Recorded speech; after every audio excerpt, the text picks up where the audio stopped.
MJ Khan हमारे साथ है। मिस्टर खान, 3% ज़्यादा बुआई है पिछले साल के कंपैरिजन में, और जैसे मिस्टर शर्मा बता रहे हैं कि जुलाई के बाद एक ब्रेक अगस्त में देखने को मिल सकता है, जो एक्सपेक्टेड है, जो फसलों के लिए शायद बेहतर भी होता है। आप कैसे देख रहे हैं ओवरऑल नंबर्स? देखिए, दो चीजों से बुआई प्रभावित होती है। एक तो रेन से, बारिश कैसी है, दूसरा प्राइसेस कैसे हैं। हम्म। तो जो ओवरऑल ग्रोथ दिख रही है, इसका मतलब बारिश का पैटर्न बेहतर है कंपेयर टू अर्लियर ईयर्स, लेकिन कभी भी यूनिफॉर्म तो नहीं हो सकता है और होगा भी नहीं। लेकिन चूंकि तीन चार जो मेजर क्रॉप्स हैं उनकी बुआई अच्छी हुई है, उसमें शुगर केन भी है, राइस भी है, पल्सेस तो काफी अच्छा परफॉर्म किया है, ऑयल सीड भी बेहतर किया है। तो मुझे लग रहा है कि बारिश एंड प्राइस का कॉम्बिनेशन जो है it is delivering good. Sugar cane का थोड़ा नंबर मैं देख रहा था कम है, जबकि शुगर प्राइसेस भी अच्छे रहे हैं। तो मुझे लगता है खरीफ का इस साल जो टारगेट है वो गवर्नमेंट का एक्सीड होना चाहिए। एंड उसकी शुरुआत अच्छी सोइंग के जो रिकॉर्ड्स सामने डेटा आ रहे हैं उससे दिखाई पड़ रही है। हम्म। जिस तरह के नंबर्स हैं, ऑफ कोर्स सरकार इसके बारे में मिस्टर खान बात करती भी रही है कि इस बार वो काफ़ी अच्छी क्रॉप की एक्सपेक्टेशन कर रहे हैं, क्योंकि मॉनसून का फोरकास्ट यहाँ पर अच्छा था और अब तक हमने वो नंबर्स ठीक ठाक यहाँ पर आते हुए देखे हैं। आप अब ऑफ कोर्स कल का बजट तो यहाँ पर बन ही चुका होगा, लेकिन क्योंकि आप हमारे साथ हैं, आपको क्या लगता है क्या प्रायोरिटीज़ देखने को मिल सकती हैं? जैसे जैसे बजट पास आता है, बहुत सारे सेक्टर्स की जो वो 10-12 पॉइंट की लिस्ट होती है, वो कम होकर 2-3 पॉइंटर्स रह जाती है, क्योंकि वो रियलिटी यहाँ पर सेट इन हो जाती है। That's correct. देखिए, आज इकोनॉमिक सर्वे प्रेजेंट होगा, उससे भी थोड़ा सा रिफ्लेक्शन आएगी कल की प्रायोरिटीज में। क्योंकि गवर्नमेंट के पास तो इकोनॉमिक सर्वे के जो इंडिकेटर्स हैं, डेटा में तो पहले आ जाते हैं, तो जी। बजट में कहीं ना कहीं रिफ्लेक्शन भी होता है। बट इम्पॉर्टेंट ये है कि तीन स्टेट्स के इलेक्शंस होने जा रहे हैं और तीनों जो है वो फार्मर्स डोमिनेटेड स्टेट्स हैं। देयरफॉर मुझे लगता है एग्रीकल्चर के कॉन्टेक्स्ट में और जो चैलेंजेस अभी रिसेंट डेज में, मंथ्स में रहे हैं, खास करके जो प्राइसेस स्काई रॉकेट हो रहे हैं, तो कहीं पोस्ट हार्वेस्ट मैनेजमेंट का जो इंफ्रास्ट्रक्चर है, जो प्राइसिंग सिस्टम है, जो सप्लाई चेन है, उस सब पे मुझे लगता है कहीं नए सिरे से ट्रस्ट आनी है और उसके साथ साथ R&D पे भी आनी है। क्योंकि दलहनों में कोई टेक्नोलॉजी ब्रेक थ्रू नहीं हुआ है, उसकी वजह से हम लोग कंटिन्यूअसली इंपोर्ट डिपेंडेंट, बल्कि इंपोर्ट का साइज बढ़ता जा रहा है।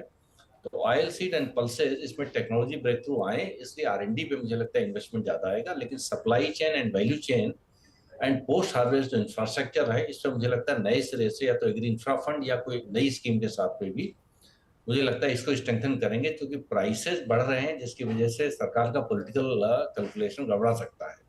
हम्म। एक फाइनल चीज़ मिस्टर खान, और वो ये है कि ऑफ कोर्स खाने के तेलों पे तो यहाँ पर एक नेशनल मिशन की एक्सपेक्टेशन है ही है, वो है भी, उसके शायद फंड एलोकेशन भी हम यहाँ पर होता हुआ देखें।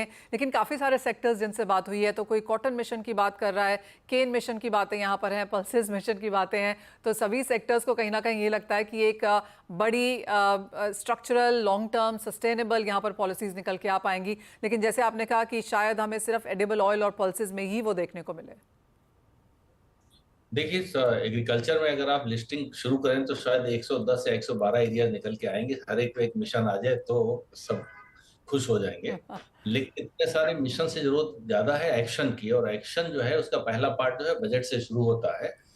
लेकिन टेक्नोलॉजी जो दुनिया में अवेलेबल है, जिस भी उस पे है, या जो एक्सपीरियंसेस हैं, जो लर्निंग्स हैं, उसको लाने की जरूरत है। और जो स्टार्टअप्स ने नए मॉडल टेक्नोलॉजी सेंट्रिक दिए हैं, उन मॉडल्स को स्केल अप करने के लिए गवर्नमेंट का जो इंफ्रास्ट्रक्चर उसको लिवरेज करने की जरूरत है। बिकॉज स्टार्टअप तो बड़ा स्पेशलाइज्ड मॉडल होते हैं, लेकिन लिमिटेड इंटरवेंशन होता है। तो एक ये पार्टनरशिप का जो मोड है, इसको भी बढ़ाने की जरूरत है। मुझे लगता है इसको काफी हम लोगों ने एम्फेसाइज भी किया था वित्त मंत्री जी के साथ मीटिंग में।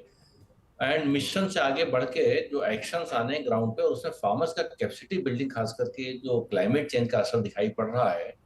और डॉक्टर साहब जो बारिश के बारे में बता रहे थे, लॉन्ग टर्म में सबसे बड़ा चैलेंज यही होने जा रहा है कि क्लाइमेट चेंज से जो पैटर्न चेंज होगा, उससे डील करने के लिए कैसे हम लोग फूड सिक्योरिटी इंश्योर कर पाएंगे। So top most priority is this, prices management is second, trade और एक्सपोर्ट बढ़े वो थर्ड, और उस सबको बेहतर करने के लिए जो इंफ्रास्ट्रक्चर डेवलपमेंट है वो चौथा। तो मुझे लगता है इन प्रायोरिटीज को किसी किसी शब्दों में या किसी प्रोग्राम में या मिशन में मुझे लगता है कल देखने को मिल सकता है। ओह एब्सोल्युटली। और आपने वो 4-5 चीज़ें कही हैं, वो बज़वर्ड्स भी हैं और एक्सपेक्टेशन यही है कि ये जो इम्पॉर्टेंट चीज़ें जो सारी इंडस्ट्रीज़ यहाँ पर वित्त मंत्री और सरकार के समक्ष रखते भी रहे हैं, इन पे एब्सोल्युटली कुछ देखने को मिलेगा। और जैसे कहा गया, इकोनॉमिक सर्वे यहाँ पर कुछ ही मिनटों में यहाँ पर टेबल इन किया जाएगा पार्लियामेंट हाउसेज में, तो काफ़ी इंडिकेशंस तो शायद यहीं से निकलते हुए भी नजर आएंगे।